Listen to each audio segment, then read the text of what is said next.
nor queen. How many cards are there? Total minus this number 28. It will be 24. So there are how many cards which are neither red nor queen? 24. So probability for this, let this event be A. Now I am calling this event as A. So probability that A happens is favorable outcomes upon total possible outcomes, 52 cards. Please do check whether in the question they have taken out some cards. They do that also. So do not get confused in it or trapped in it. Never get trapped in any kind of situation. So you can divide it by 4, I think so. So 4 6 are 4 13s. That will be our answer. It was an easy 2 marks question. You could have easily grabbed that 2 marks. Let's take up the next question. Again a probability question. They should have given this in OR. Okay, let's read it. 2 dice are thrown at the same time and the product of numbers appearing on them is noted. Find the probability that the product is a prime number. You want the product which is a prime number. I have told you an easy way of doing it in the first CBSE 2018 paper. I'm just gonna revise it quickly right now. Remember this thing that 1 comma 1, if you multiply you get 1, but 1 is not a prime number. Yes, thanks for correcting me. 1 is not a prime number. Yeah, so I can take 1 comma 2. It is a prime number. Multiplication actually, product. Yeah, 1 comma 3, 1 comma 5. What is the other? 2 comma 1. I cannot take 2 comma 2 because 4 is not a prime number. 2 comma 3 no work. 2 comma 5 nothing will work because 2 will be a factor in it now. Obviously there is no other number. Then you have 3 comma 1, no other number will work because 3 will be a factor other than the product. So when you multiply with something with 3, 3 can divide it, 1 can divide it, and obviously the number which comes itself can divide it. So there will be 3 factors, and prime numbers are those which have exactly 2 factors. Those are known as prime numbers. Yes? So just remember that thing. 4 I cannot take because 4 itself is not a prime number. 5 comma 1 I am done. I hope I have not left anything. Have you seen it? Fine. There are total 36 possible ways. 1 1 1 2 1 3 1 4 2 1 2 2 like that till 6 6. So there are total 36 possible outcomes, and your favorable are 1 2 3 4 5 6 6 possible. 6 favorable. So what is the probability that it is a product is a prime number? Product is a prime number. So probability that product is a prime number, you should write like that. Product is a I want to write it like clearly. Just a minute. Probability that product is a prime number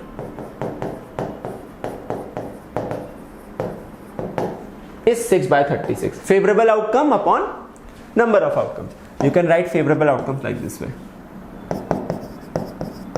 See, you do not want to give the teacher the liberty to take away your marks, correct? So just understand that this will be 1 by 6, I think so. If I have not missed anything, if you have missed, mention it in the comment box. You all are very lively people, yeah? You will tell me, no issues. Let us take the next question, question number 12. What does this say? For what value of p will the following pair of linear equations have infinitely many solutions? You want infinitely many solutions. You remember the 3 conditions for that. If a1 upon a2 is equals to b1 upon b2 is equals to c1 upon c2, then you get infinitely many solutions. If a1 upon a2 is not equals to b1 upon b2, then what you get? You get unique solution. And if a1 upon a2 is equals to b1 upon b2 but not equal to c1 upon c2, you get 2 parallel lines and they will now intersect now. So they have no solution. I hope you understand this. So if you have understood this, let us take the condition that for linear equations to have infinitely many solutions, a1 upon a2 should be equal to b1 upon b2 should be equal to c1 upon c2. Okay, you want them to overlap. So let us consider what is a1, p minus 3 upon p. Okay, I hope the equation, oh I'm sorry, I forgot I was standing there. P minus 3 upon p, then b is this and b2 is this, and this minus p minus 12. I should bring it on the left hand to make the standard kind of equation, ax plus by plus c.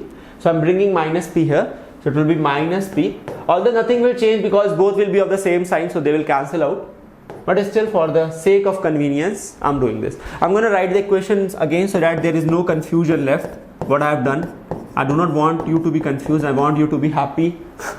Okay, this is what I want you to be. So just understand this thing. Okay, now we are done. Now let us take this.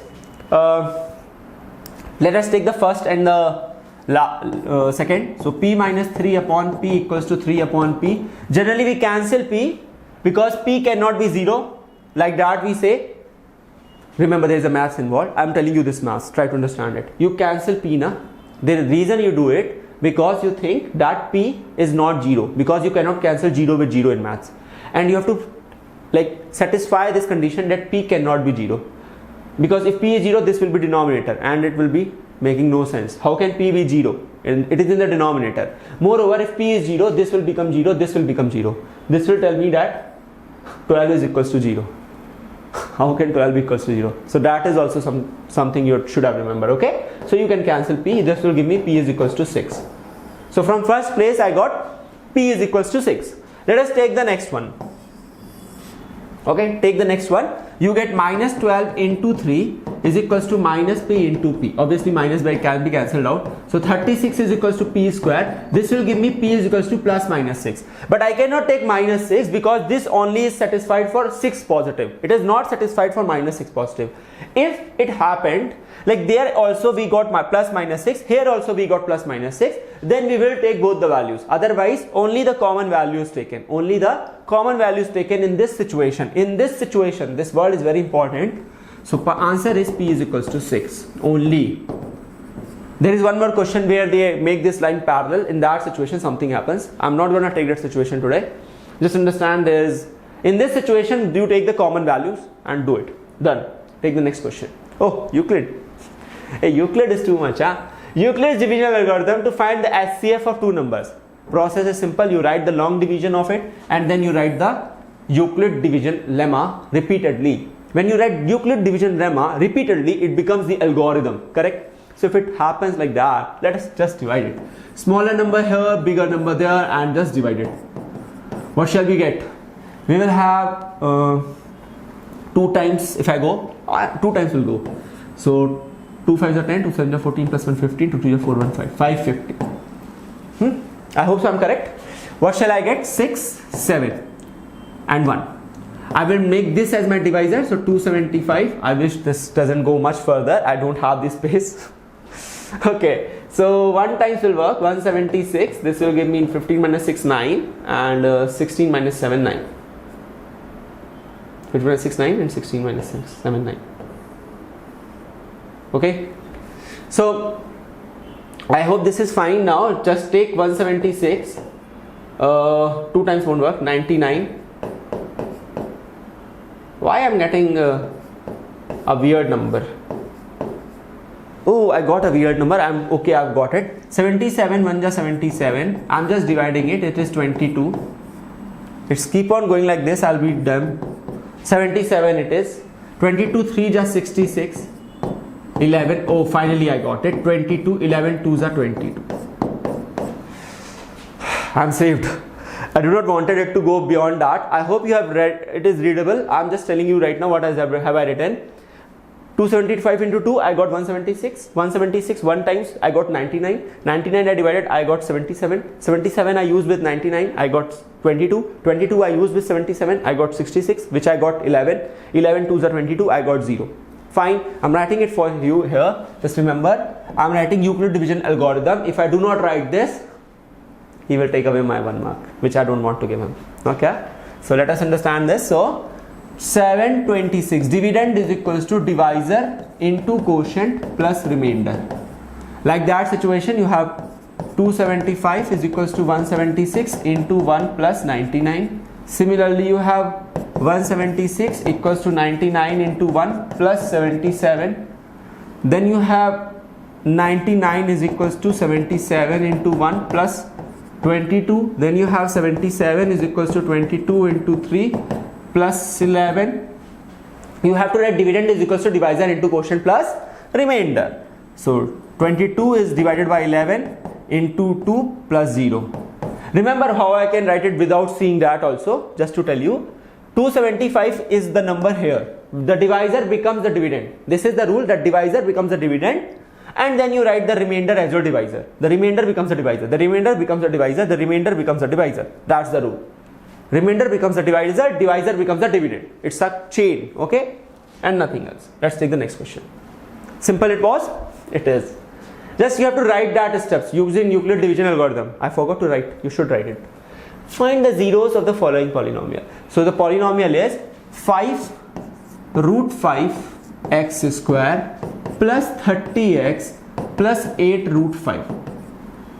Okay. So if I have got this as my equation or polynomial, I have to factorize it, then I can find the zeros of it. This is the simple case. I hope all of you know the rule. The rule is simple. You have to multiply this term with this term first to get the factors. So you will multiply 5 root 5 into 8 root 5. 5 8s are 40 and root 5 into root 5 is 5. Is it correct? It is correct. You got what? 200. I tell you a technique now. Read it, listen it carefully. This is what sign? Plus. Whenever this is plus, you have to add the factors. If it is minus, you have to subtract the factors. Which number you want after adding? 30. 20 plus 10 is what? 30. I can do it like that also. I will tell you one zero swapping technique. Try to understand that technique also. 1 into 200.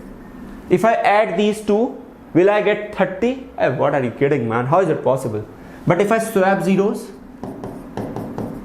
will I add now? Will I get 30? Yes, that's done. I am okay. I hope you understood this. This can be applied in any situation. Trust me, what I am telling you is far major impact than this question. This question is nothing what a technique I have used right now. It can solve bigger numbers, okay? For quadratic chapter I am telling you. Now understand this thing. Take 5x common. You will have root 5x plus 4 in the brackets, which is true.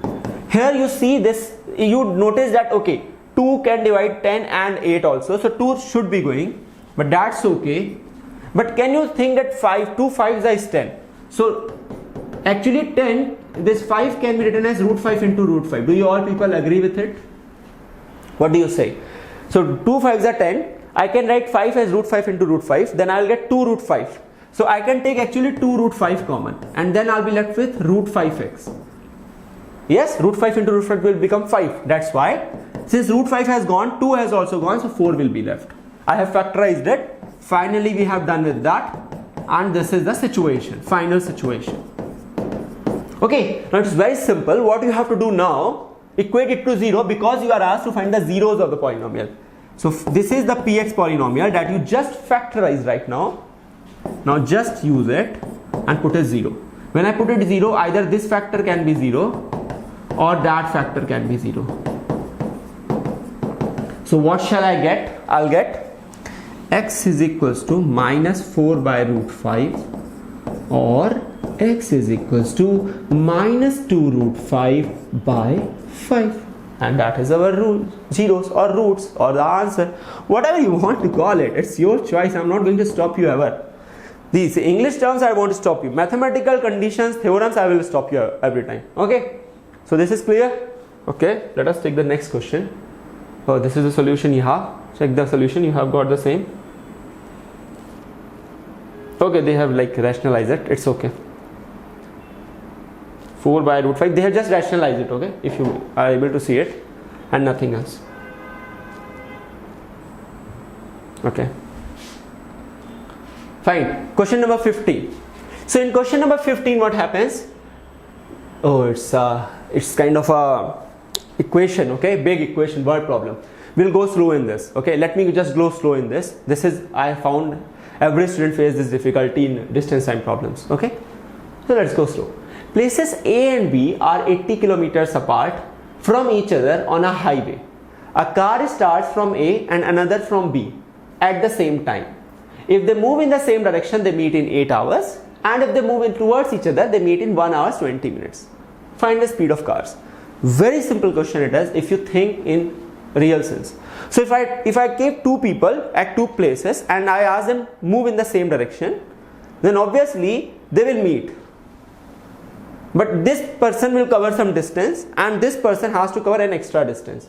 But altogether the difference of the distance will be the initial distance.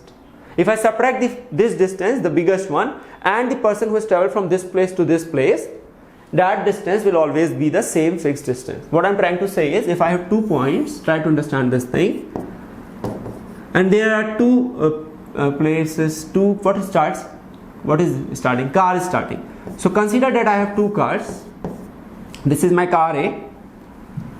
I'll make the color change so that you understand it better. This is my car B. Okay, it's going down, I think so. I'll leave it. So both are moving to the same direction. Fine. Do you just notice what has happened? That if they meet at this place, then the distance traveled by this car A, you can see now, minus the distance traveled by the car B is equal to the fixed distance AB. So I just write the equation for a reference, which is the most important thing. Distance traveled by car A minus distance traveled by car B is equals to the initial distance. How much they have? 80 kilometers. So is equals to 80. What I have told you? I have told you a simple thing. Do you remember that? What do you say? Do you remember that? I told you one very important thing. You remember? A triangle. DST triangle. Yes, in the first session we talked about it. DST. So DST means distance. You have to find the formula, speed into time. Put your hand and nothing else. For speed, D by T. Correct? Put your hand on speed. So we want to find distance here. So we will just use this thing. Speed of A, time taken by A, which is the same because they have traveled for the same duration. Yes? Speed of car B, time duration. It is equals to 80. This is my first case I am doing for. What is the speed of A? I do not know. How will I know? They have asked me the same thing. Let us take it as X and Y. So car A is moving with X kilometers per hour and B is moving with Y kilometers per hour. So the speed of A is X. How much they have moved? They meet in 8 hours.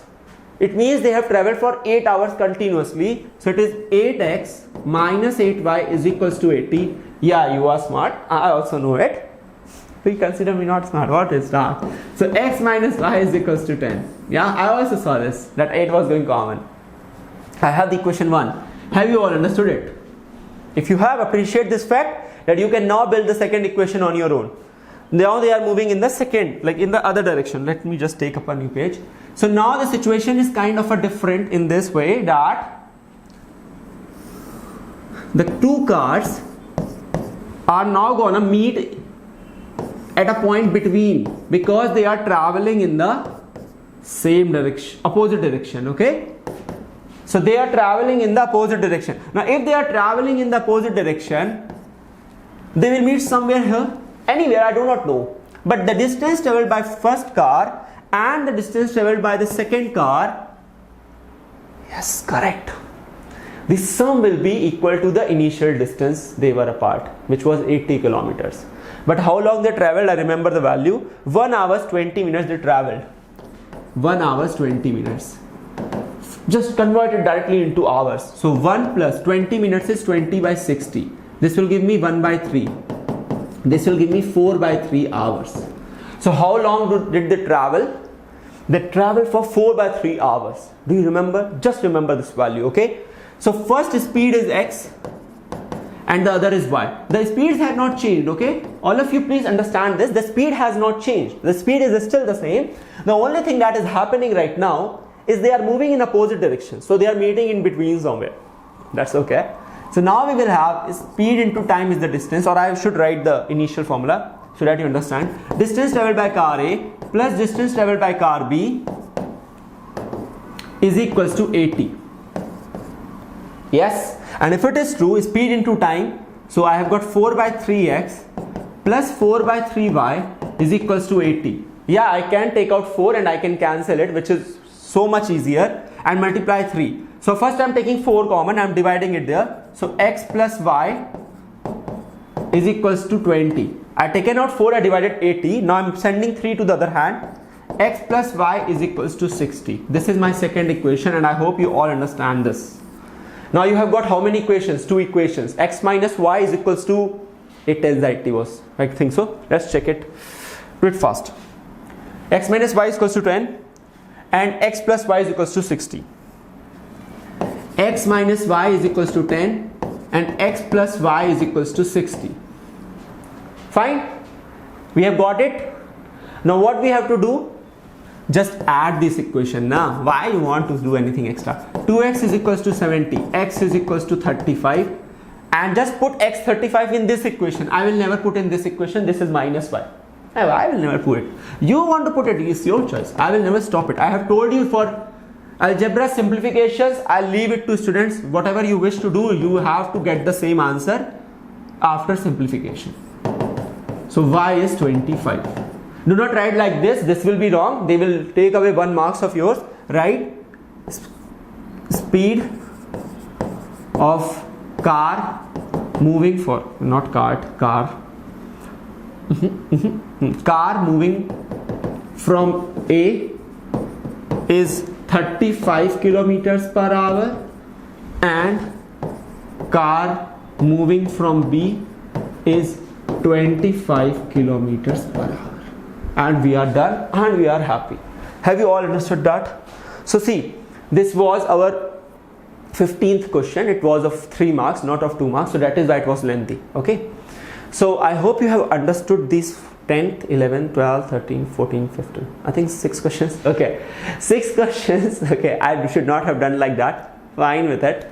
You should subtract the 2 values and add 1. So if I want to count from 10 to 15, how many values are there? Subtract these values and add 1. This is the fastest way to count the number of terms you have. So 10 to 15 means 6 values. Okay. So yes, we are doing the same thing. And we have completed this so much second session. It was an 8 p.m. session. We'll meet tomorrow at 6 p.m. again for the third session, starting from question number 16 onwards. And we'll try to solve more problems there. I hope you are enjoying these sessions. If you face any kind of difficulty, paste that in the comment box. I'll try to take it and try to change that thing so that it becomes more better for you. Okay. So if you have liked this video, so please press the like button, share this with your friends, and do not forget to subscribe the channel and press the bell icon button. We'll meet you in the next session. Bye.